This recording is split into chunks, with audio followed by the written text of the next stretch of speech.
রাজনীতির রং ভুলে হিন্দুরা একজোট হন। হিন্দুদের ঐক্যবদ্ধ হওয়ার বার্তা বিরোধী দলনেতার।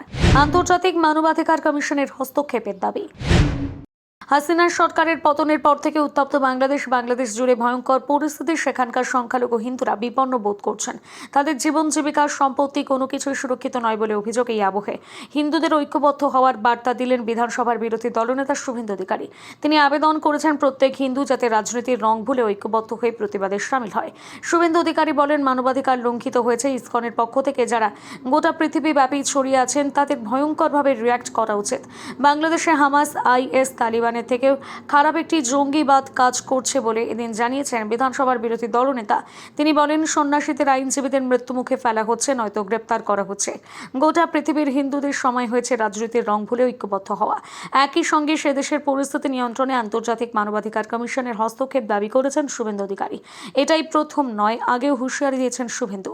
সোমবার পেট্রাপোল সীমান্তের জমায়েত থেকে সুর চড়ান বিরোধী দলনেতা। অবিলম্বে চিন্ময় কৃষ্ণ দাস প্রভুর মুক্তির দাবি জানান শুভেন্দু। বলেন, এটা আমার ট্রেলার দেখিয়ে গেলাম। অত্যাচার বন্ধ না হলে এর পরের সপ্তাহে প্রভু মুক্তি না পেলে 5 দিন বন্ধ করব। তারপর আমরা 2025 সালে লাগাতার বন্ধ করে ওদের আলু পেঁয়াজ কি করে খায় আমরা সেটা দেখিয়ে দেব।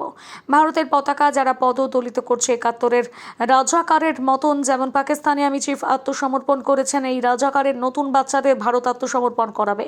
ভারত আজ একটা দেশ নয়, পৃথিবীর একটা শক্তিশালী রাষ্ট্র। নরেন্দ্র মোদীর নেতৃত্ব। সন্ন্যাসী চিন্ময় কৃষ্ণ দাসের গ্রেপ্তারির পর থেকে নতুন করে উত্তপ্ত হয়েছে বাংলাদেশ। হিন্দুদের উপর যখন অত্যাচার হচ্ছে সেই আবহে ফের পিছিয়ে গিয়েছে চিন্ময় কৃষ্ণ দাসের জামিন মামলা। আদালতে কোনো আইনজীবী উপস্থিত না হয় পিছিয়ে গিয়েছে মামলা। পরবর্তী শুনানি দিন ধার্য করা হয়েছে আগামী বছর 2রা জানুয়ারি, অর্থাৎ প্রায় 1 মাস ধরে জেল থেকে মুক্তি পাওয়ার কোনো সম্ভাবনা নেই সন্ন্যাসীর। অপরদিকে ইসকনের তরফে জানানো হয়েছে যারা মামলায় চিন্ময় দাসের হয়ে দাঁড়িয়েছেন তাদের প্রায় সকলের বিভিন্ন মামলায় অভিযুক্ত হিসেবে জড়িয়ে দেওয়া হয়েছে। শুধু চিন্ময় কৃষ্ণ দাস নয়, শ্যাম দাস প্রভু সহ আরও অনেক হিন্দু সন্ন্যাসীকে গ্রেপ্তার করার খবর সামনে এসেছে ইতিমধ্যে। ভারত সরকার সেই গ্রেপ্তারির প্রতিবাদ জানিয়েছে এবং বাংলাদেশকে বার্তা দিয়েছে যাতে সে দেশের সংখ্যালঘুদের নিরাপত্তা দেওয়া হয়। বাংলাদেশের অশান্ত পরিস্থিতিতে ভারতের জায়গায় জায়গায় চলছে বিক্ষোভ। ক্ষোভের আগুন পৌঁছে গিয়েছে বাংলাদেশের দূতাবাস পর্যন্ত।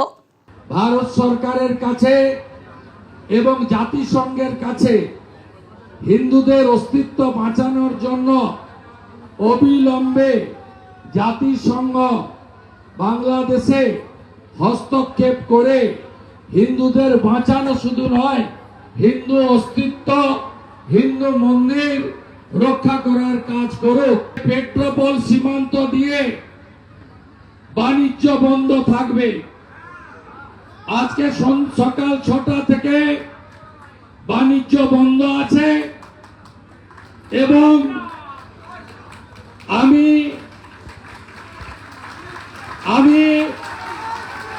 ধন্যবাদ জানাবো যে এটা 24 ঘন্টা চলবে, আগামীকাল সকাল 6টা অবধি।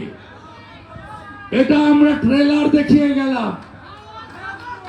এর পরের সপ্তাহে অত্যাচার বন্ধ না হলে, প্রভু মুক্তি না পেলে আমরা 5 দিন বন্ধ করব। তারপরে আমরা 25 সালে লাগাতার বন্ধ করে ওদের আলু পেঁয়াজ কি করে খায় আমরা সেটা দেখিয়ে দেব। আমাদের নাম ভারতবর্ষ।